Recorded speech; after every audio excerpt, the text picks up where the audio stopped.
Guys നമ്മളെ ക്ലീനിങ്ങിന്റെ ബാക്കി കാണണ്ടേ. രാവിലെ അനുമോനെ സ്കൂൾക്ക് ആക്കാൻ പോകണം, അതൊരു പണി തന്നെയുണ്ട്. അത് കഴിഞ്ഞിട്ട് ബാക്കി എന്തും തുടങ്ങുള്ളൂ. ഓനെ ആക്കാൻ പോണ ടൈമിൽ കടയിലൊക്കെ കയറാണ്ടെങ്കിൽ അതൊക്കെ കയറിയിട്ടേ തിരിച്ചു പോരുള്ളൂ. അപ്പോൾ ഓനെ സ്കൂളിലാക്കി തിരിച്ചെത്തിയപ്പോൾ ഫ്രൂട്ട്സിന്റെ വണ്ടി. നമ്മൾ ഇതുവരെ കോട്ടപ്പാടത്ത് ഒന്നും കുക്ക് ചെയ്തിട്ടോ ഒന്നും വാങ്ങി വെച്ചിട്ടോ ഇല്ല.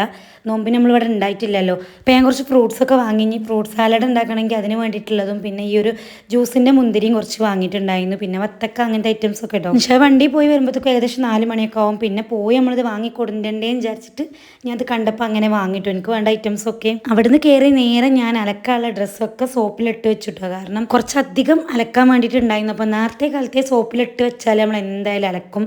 അല്ലെങ്കിൽ നാളെ ആവട്ടെ, അല്ലെങ്കിൽ മാളിക്കുന്ന് കൊണ്ടുപോകാൻ മെഷീനിലിടാന്നും പറഞ്ഞാൽ അങ്ങനെ നിൽക്കും. അപ്പോൾ സോപ്പിലിട്ട് വെച്ചാൽ നമ്മൾ എന്തായാലും കഴുകുമല്ലോ. അപ്പോൾ കുറച്ച് അധികം ഉണ്ട്, അതൊക്കെ ഇതിലാക്കി വെക്കുകയാണ്. ഈ അലക്കലിൻ്റെ വർക്ക് ഇപ്പോഴും ഫുൾ ആയിട്ടില്ല കേട്ടോ. നമ്മൾ ഒരു 8-10 അങ്ങനെ അലക്കണമെന്നുള്ളൂ. ഇത് മാളിക്കുന്ന് ഉണ്ടോ ഈ ഒരു കല്ല് പണി തന്നത്. വിനാസ്വാമിങ്ങൊക്കെ ആയപ്പോൾ ഞങ്ങൾ പണി തീർന്നില്ല. പിന്നെ അങ്ങനെ ഇട്ടു. ഇനി ഇതൊക്കെ ഒന്ന് സെറ്റാക്കി എടുക്കണം. ആദ്യം ഉണ്ടായിരുന്ന അലക്കല്ല നമ്മൾ പൊളിച്ചിട്ടില്ല. അപ്പോൾ അതിൽ എന്ത് അലക്കുന്നത്, അതുകൊണ്ടാണ് ഇത് പെട്ടെന്ന് അങ്ങോട്ട് സെറ്റാക്കാതെ ഇരുന്നത്. പിന്നെ അടുത്ത ക്ലീനിങ് എന്ന് പറഞ്ഞാൽ അടുക്കളയിലുള്ളതാണ്. അപ്പോൾ നമ്മൾ ഈ ഒരു കബോർഡിലുള്ള ഐറ്റംസ് ഒക്കെ, അതായത് കപ്പ്, ജാറുകൾ, പാത്രങ്ങൾ, അതൊക്കെ ഒന്ന് ജസ്റ്റ് തുടച്ച്, ഗ്ലാസ്സുകളാണെങ്കിലും ഒക്കെ ഒന്ന് പൊടി തുടച്ച് വെക്കുക എന്നുള്ളൂ. ഫുള്ള് ക്ലോസ് ആണെങ്കിലും എല്ലാ ഐറ്റംസും കൂടി നല്ല രീതിയിൽ പൊടി ഉണ്ടായിരുന്നു. വണ്ടിയൊക്കെ പോകുന്ന ടൈമിൽ നമ്മൾ ഡോറോ ജനൽ എന്തെങ്കിലും തുറന്നിട്ട ടൈമിൽ കയറിയ പൊടികളായിരിക്കാം. വർക്ക് ഏരിയ ക്ലീൻ ചെയ്യുന്ന വീഡിയോ ഒന്നും ഞാൻ എടുത്തിട്ടില്ല കേട്ടോ. ഞാൻ എൻ്റെ ഫോൺ സ്റ്റാൻഡ് മാളിക്കുന്നിൽ വെച്ച് മറന്ന് അങ്ങനെ പോന്നു.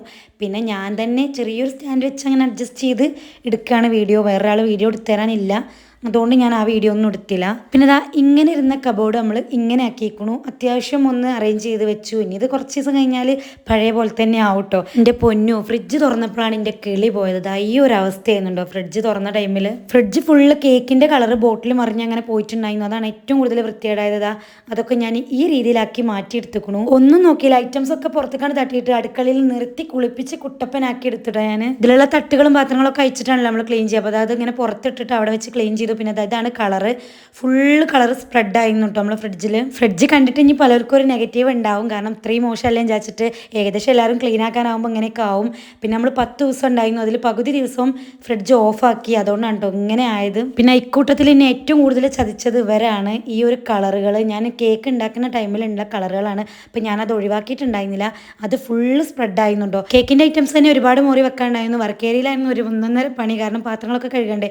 പിന്നെ ഈ ബോട്ടിലുകളും കാര്യങ്ങളും ഒക്കെ പുറത്തിട്ട് കഴുകിയെടുത്തു. അത് കഴുകാനായപ്പോഴത്തേക്കും നിഷാവ് വന്ന് നിഷാവുണ്ട് കഴുകിയത്. പിന്നെ നോമ്പറക്കാൻ സമൂസയും പഴംപൊരിയൊക്കെ ഉണ്ടായിരുന്നു. പിന്നെ വത്തക്ക ജ്യൂസ് ഉണ്ടായിരുന്നു. ഇതൊക്കെ പുറത്തുനിന്ന് വാങ്ങിയാണ്ടോ. ജ്യൂസ് ഞാൻ അടിച്ചു, ബാക്കിയൊക്കെ പുറത്തുനിന്ന് വാങ്ങി. അപ്പോൾ വീഡിയോ ഇത്രേ ഉള്ളൂ. ഇഷ്ടപ്പെട്ടാൽ ലൈക്ക് ചെയ്യുക, ഷെയർ ചെയ്യുക, സബ്സ്ക്രൈബ് ചെയ്യുക.